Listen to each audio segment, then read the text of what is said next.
تو آپ بتاؤ کہ حضرت عیسیٰ علیہ السلام آئیں گے یا نہیں؟ تو وہ لوگ کہتے ہیں جی آئیں گے۔ وہ کہتے ہیں آپ تو کہہ رہے تھے کوئی نبی نہیں آئے گا، عیسیٰ علیہ السلام تو آ گئے۔ تو پھر اس کے جواب میں لوگ کہہ دیتے ہیں کہ عیسیٰ علیہ السلام نبی ہوں گے لیکن امتی ہونے کی حیثیت سے آئیں گے۔ تو کہتے ہیں اس کا مطلب یہ حضور صلی اللہ علیہ وسلم بعد ایسا بندہ آ سکتا ہے جو نبی بھی ہو امتی بھی ہو۔ تو ہمارے مرزا غلام احمد قادیانی نبی بھی ہیں امتی بھی ہیں، تو پھر اس کو جواب دیا جا سکتا ہے، لیکن ہر بندے کے بس میں نہیں ہوتا، ہر بندہ تو مناظر نہیں ہوتا۔ اس لیے جب ہم یہ کہیں گے حضور اکرم صلی اللہ علیہ وسلم آخری نبی ہیں، آپ کے بعد کوئی نبی پیدا نہیں ہوگا، اب وہ یہ نہیں کہہ سکتے کہ عیسیٰ علیہ السلام آئیں گے۔ کیوں؟ ہم یہ کہہ رہے کوئی نبی پیدا نہیں ہوگا، حضرت عیسیٰ علیہ السلام پیدا نہیں ہوں گے، حضرت عیسیٰ علیہ السلام نازل ہوں گے۔ پیدا وہ پہلے ہو چکے ہیں، اب نازل ہوں گے۔ اس لیے اس کو اچھی طرح ذہن نشین فرما لیں۔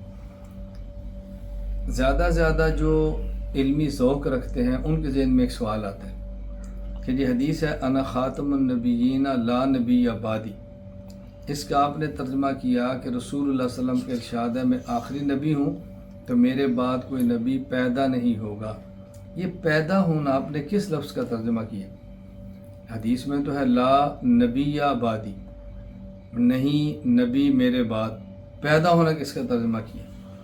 تو یہ ذہن میں رکھ لیں، چونکہ علمی بات ہے، نحو کی بات ہے، تو وہی سمجھ سکتے ہیں جن کا نحو سے گرامر سے تعلق۔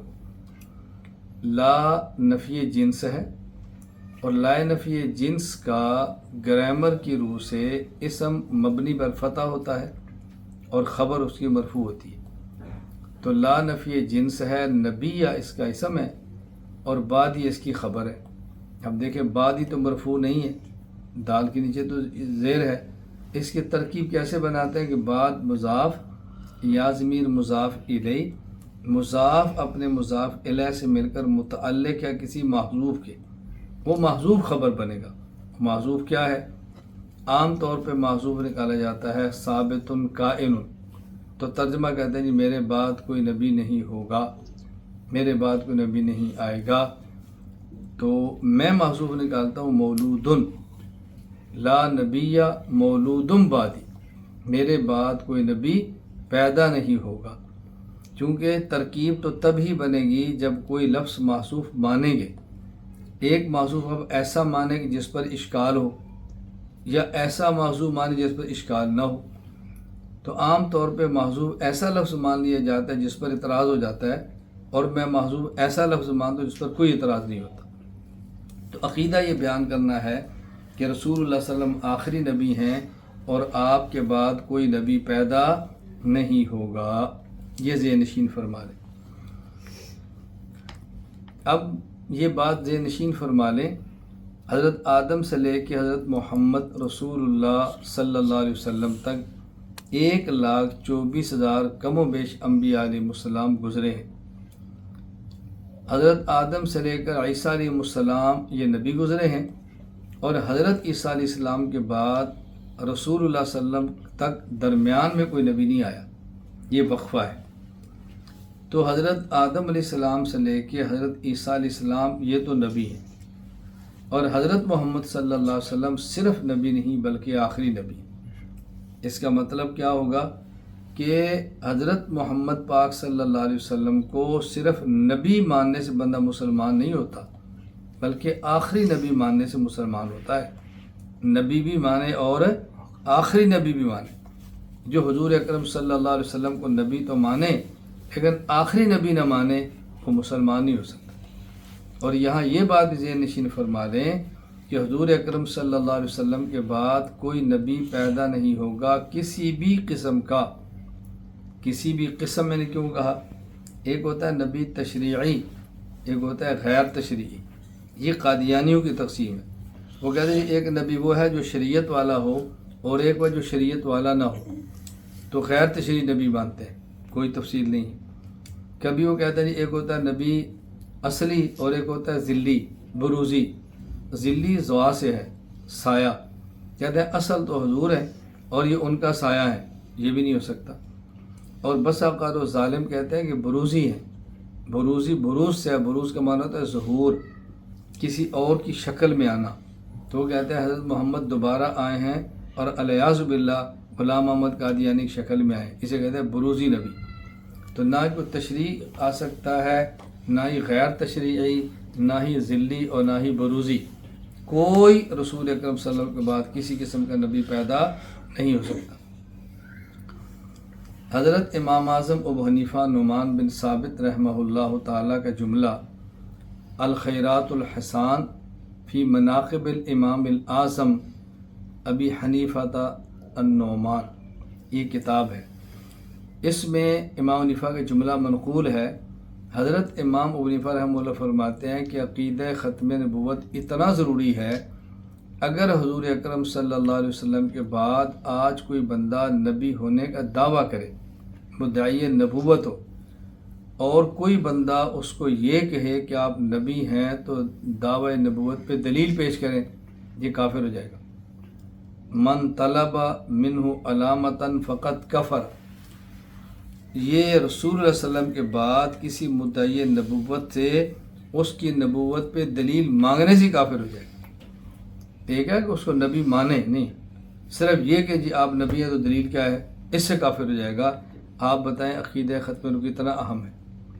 ہاں ایک سوال اس کا جواب ذہن نشین فرما لیں. وہ سوال کیا ہے کہ حضرت امام ابو حنیفہ رحمہ اللہ فرماتے ہیں کہ رسول اللہ صلی اللہ علیہ وسلم کے بعد کسی بھی مدعی نبوت سے اس کے دعوے نبوت پہ دلیل مانگنے سے بندہ کافر ہو جاتا ہے. تو ہمارے کتنے ختم نبوت پہ کام کرنے والے علماء اور مناظرین ہیں جو قادیانیوں سے دلائل مانگتے ہیں اور پھر دلائل توڑتے ہیں.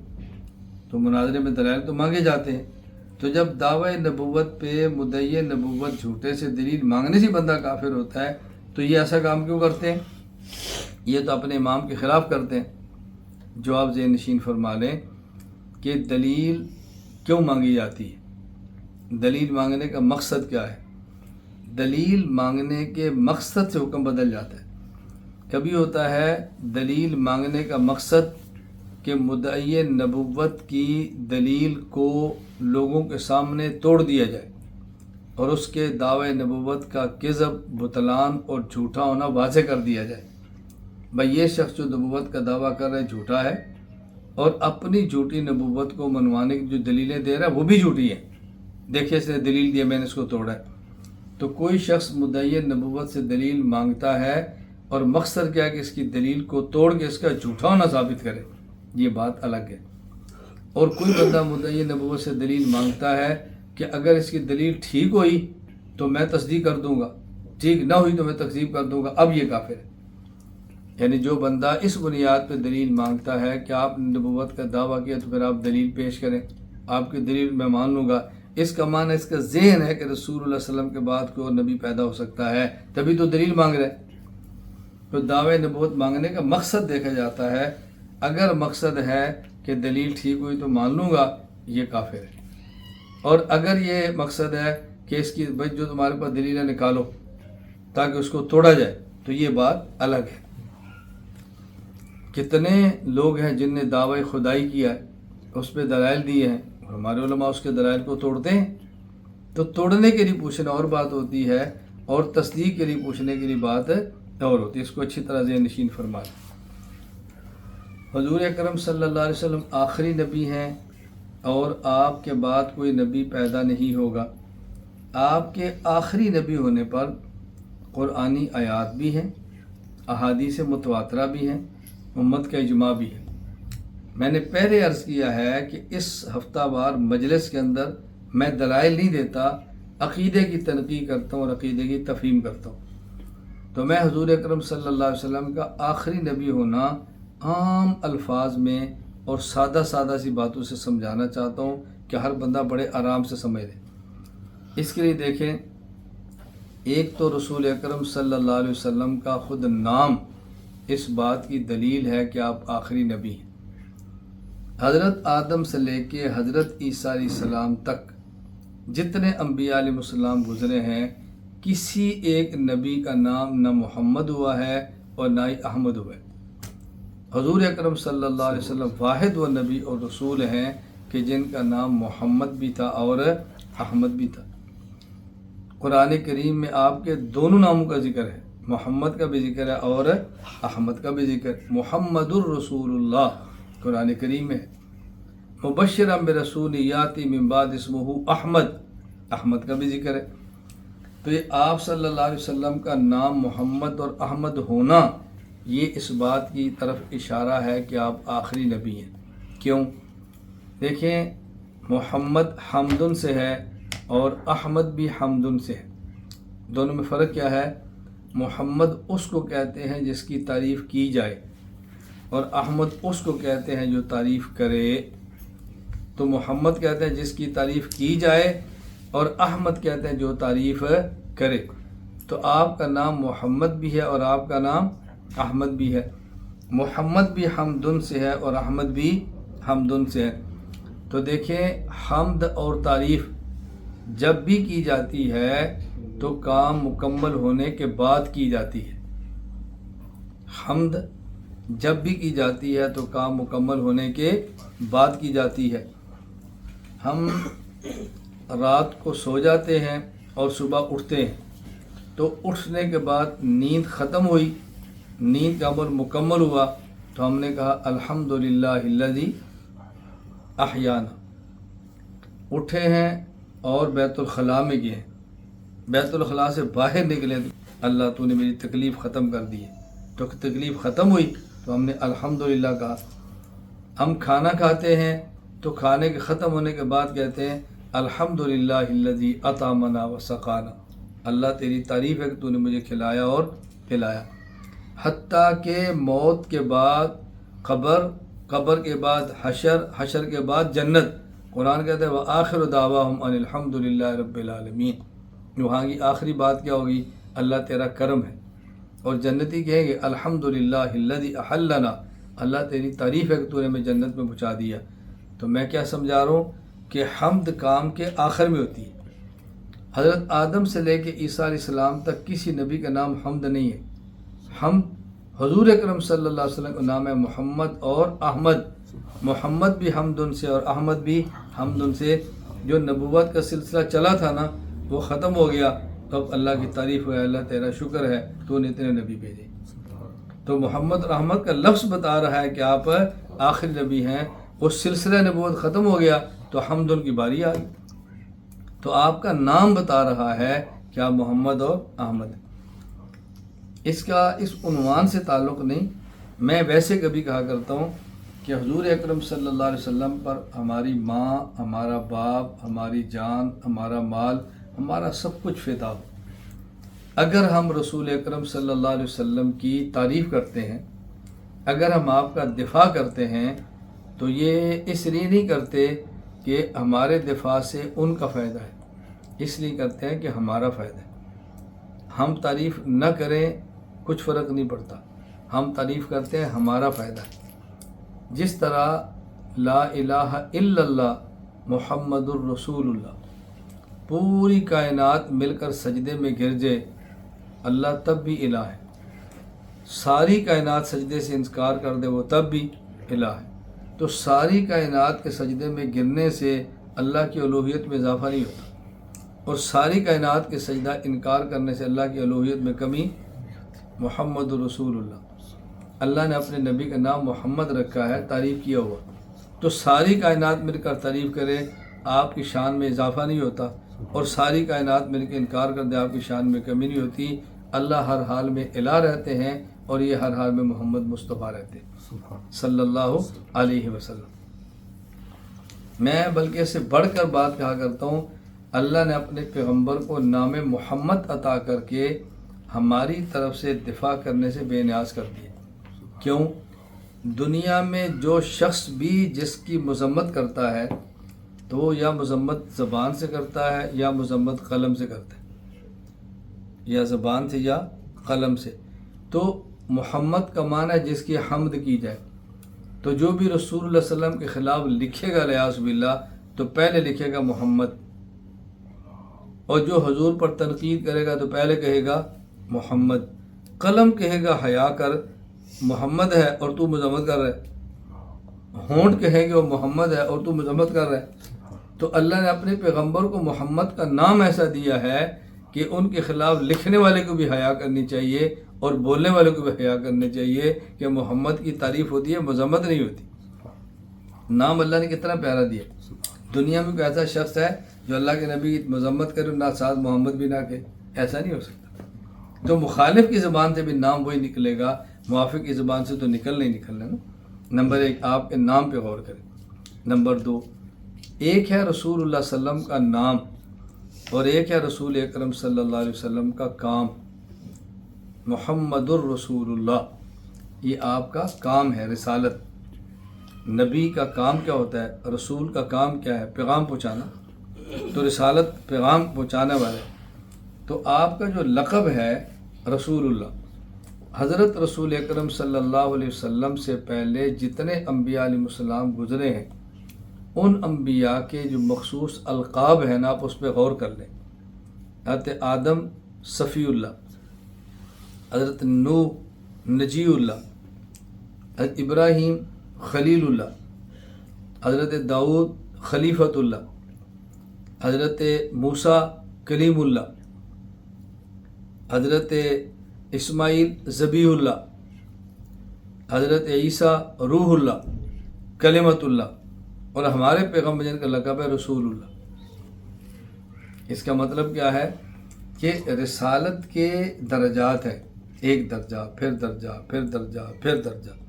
تو رسالت کا جو آخری درجہ ہے ہمارے نبی پاک پر ختم ہو گیا ہے، تو اللہ نے آپ کو لقب بھی دیا رسول اللہ کہ اب رسالت کا کوئی درجہ بچا ہی نہیں ہے کہ بعد میں اور نبی نے آ کر اس کو مکمل کرنا ہو.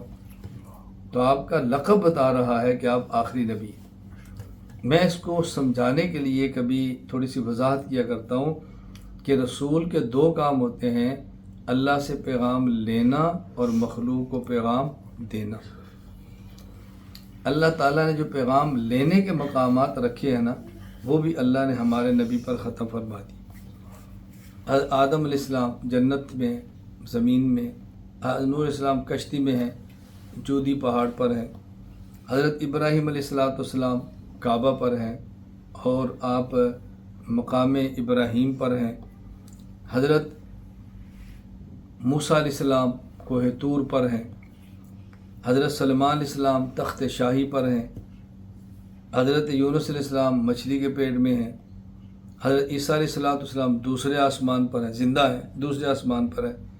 تو یہ تمام مقامات وہ ہیں جہاں نبی اللہ سے پیغام لیتا ہے. اور رسول اکرم صلی اللہ علیہ وسلم اللہ سے پیغام لیا ہے تو پیغام لینے کے لیے آپ عرش تک گئے. عرش کے اوپر تو کائنات ہی نہیں ہے. تو جو پیغام لینے کے مقامات تھے ان میں آخری مقام پر حضور پہنچ گئے، اس کے آگے کوئی مقام ہی نہیں ہے. اسی طرح ایک ہے پیغام دینا. تو ہر نبی نے پیغام دیا ہے، جن کو دیا ہے، انسان کو دیا ہے، سلیمان علیہ السلام ہے، پرندوں کو دیا ہے، جانوروں کو دیا ہے. اور ہمارے حضرت پاک صلی اللہ علیہ وسلم کی آپ پوری سیرت کا مطالعہ فرما رہے ہیں. کبھی آپ پیغام پتھر کو دے رہے ہیں، آپ کے ہاتھ میں پتھر ہے، کلمہ پڑھ رہے ہیں. اور کبھی آپ درخت کو پیغام دے رہے ہیں. آپ جائیں مسجد شجر، آج مکہ مکرمہ موجود ہے، درخت کو کہہ رہے ہیں آ جا، درخت آ رہا ہے. جانوروں کو پیغام دے رہے ہیں، کبھی ہرن ہے، کبھی اونٹنی ہے، واقعات بھرے پڑے ہیں. تو نبی پاک صلی اللہ علیہ وسلم حجر کو پیغام دے رہے ہیں، شجر کو پیغام دے رہے ہیں، حیوان کو پیغام دے رہے ہیں، جنات کو پیغام دے رہے ہیں، جنوں کو بھی نبی ہے. اور آپ امتی انسانوں کو پیغام دے رہے ہیں اور امتیوں کے نبی انبیاء کو بھی پیغام دے رہے ہیں. تو رسول اکرم صلی اللہ علیہ وسلم ایسے ہیں کہ جن نے اللہ کا پیغام کس کو دیا ہے؟ حجر پتھر، شجر درخت، حیوان جانور، جنات کو، انسانوں کو. اور آپ نے پیغام دیا ہے امت کو اور امت کے نبیوں کو. کہاں پہ دیا ہے؟ رسول اکرم صلی اللہ علیہ وسلم نے بیت المقدس میں معراج کی رات میں. سارے انبیاء علیہ السلام پیچھے ہیں اور آپ اللہ کا پیغام پڑھ رہے ہیں. الحمدللہ رب العالمین، پیغام نبیوں کو دے رہے ہیں. تو دنیا میں جتنے مکانات ہیں، میرے لفظوں پہ غور کریں، ان مکانات میں سب سے اونچا مکان عرش ہے. اور دنیا میں جتنے مقامات ہیں، مرتبے، ان میں سب سے اونچا مقام نبوت کا ہے۔ تو اللہ نے پیغام لینے کے لیے کچھ مکان بنائے کہ نبی کہاں بیٹھ کے اللہ سے پیغام لے گا، وہ سارے مکانات اللہ نے حضور پہ ختم فرما دی، اور کچھ آپ نے مقام بتائے ہیں کہ جب نبی پیغام دیتا ہے تو نبی کا مقام کیا ہوتا ہے، جس کو پیغام دیتا ہے اس کا مقام کیا ہوتا ہے۔ تو سب سے آخری مقام ہے کس کا؟ نبوت کا۔ اللہ نے آپ پہ نبیوں کو پیغامات دیے تو آپ نے مقامات بھی آپ پر ختم فرما دی۔ تو رسول کے سامنے دو ہی چیزیں ہیں، کہاں سے پیغام لینا ہے اور کہاں پیغام دینا ہے۔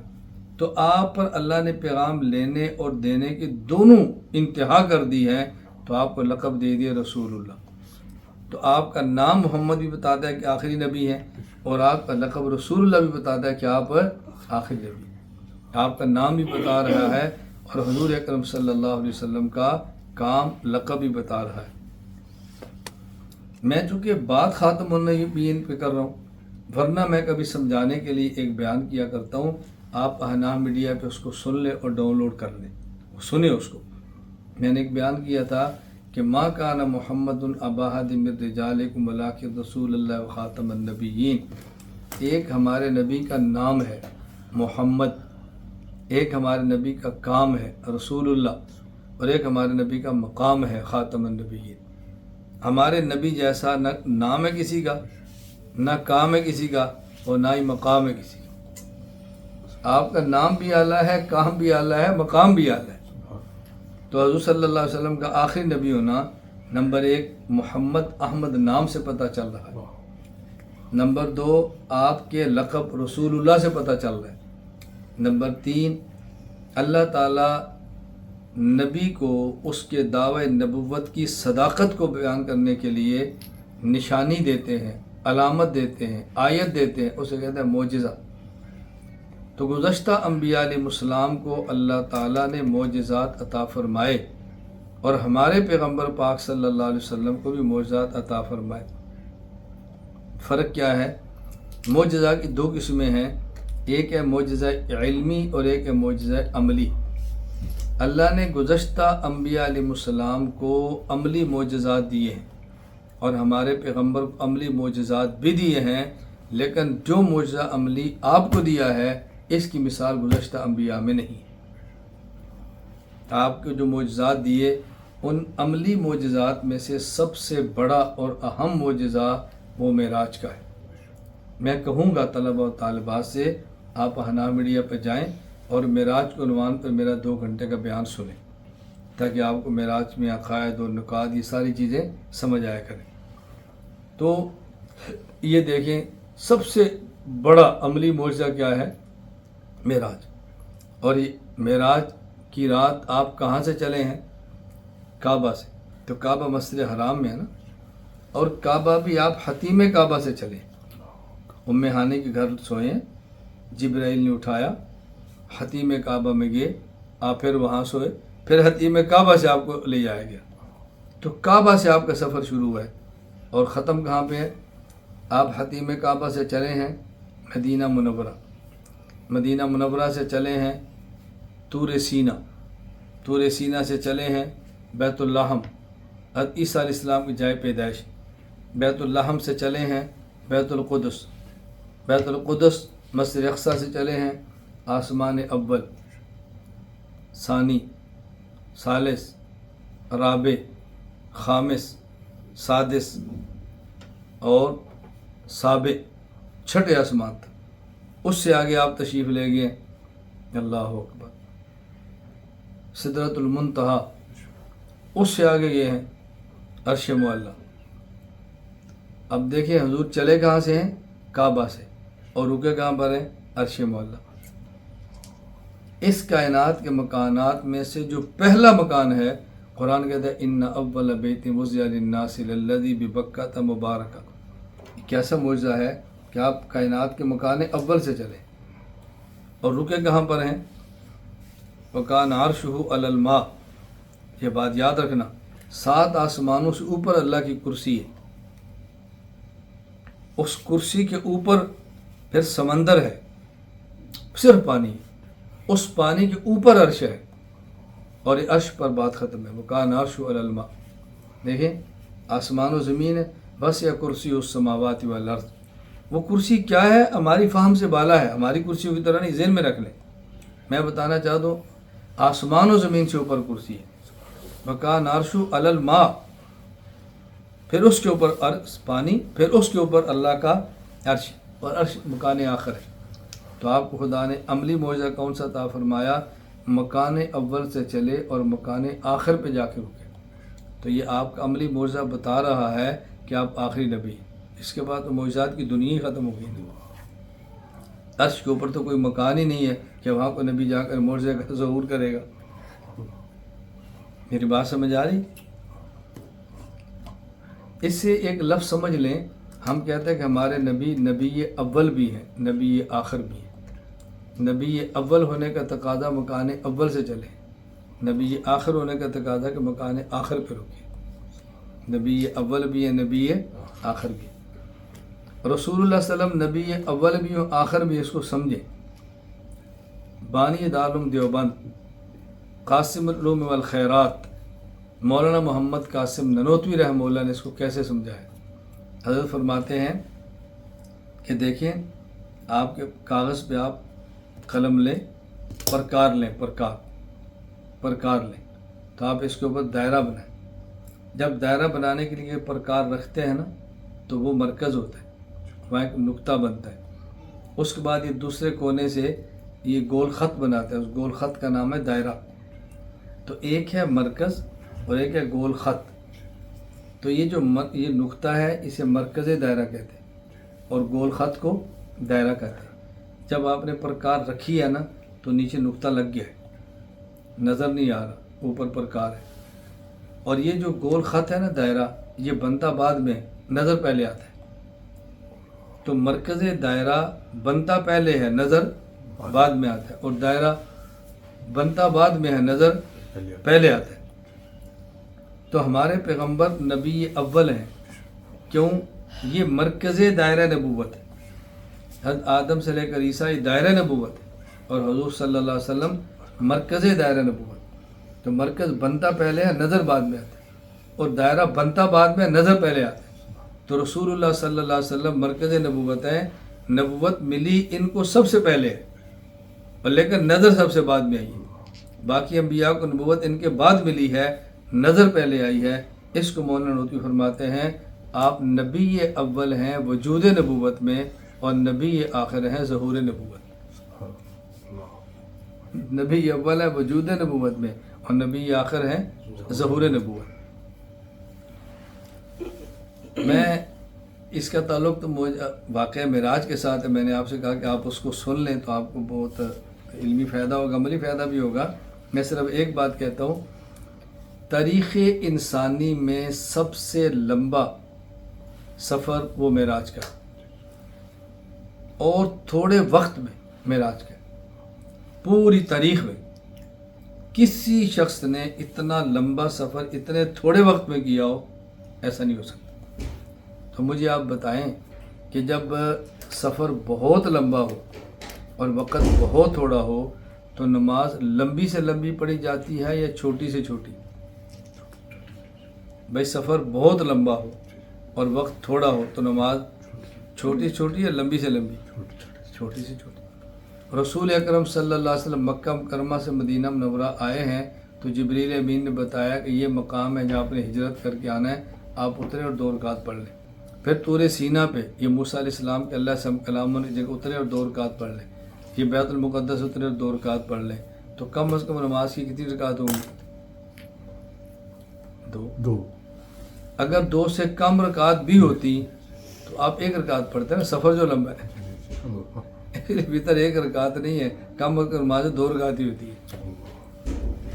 اللہ کرے جو بات میں سمجھانا چاہتا ہوں آپ کا دماغ کام کرے، آپ سمجھے میں کیا کہہ رہا ہوں. رسول اللہ صلی اللہ علیہ وسلم کا دوسرا معجزہ کہ علمی، اور علمی معجزہ صرف اور صرف اللہ تعالیٰ نے حضرت رسول اکرم صلی اللہ علیہ وسلم کو دیا ہے. اس معجزے کا نام ہے قرآن کریم. اب بات سمجھیں، نبوت کمال عملی کا نام نہیں، کمال علمی کا نام.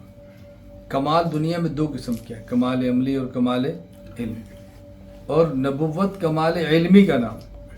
اللہ نے حضور اکرم صلی اللہ علیہ وسلم کو جو معجزہ قیامت تک رہنے والا ہے وہ دیا ہے قرآن کریم کا، جو علمی ہے۔ معلوم ہو کہ آپ آخری نبی۔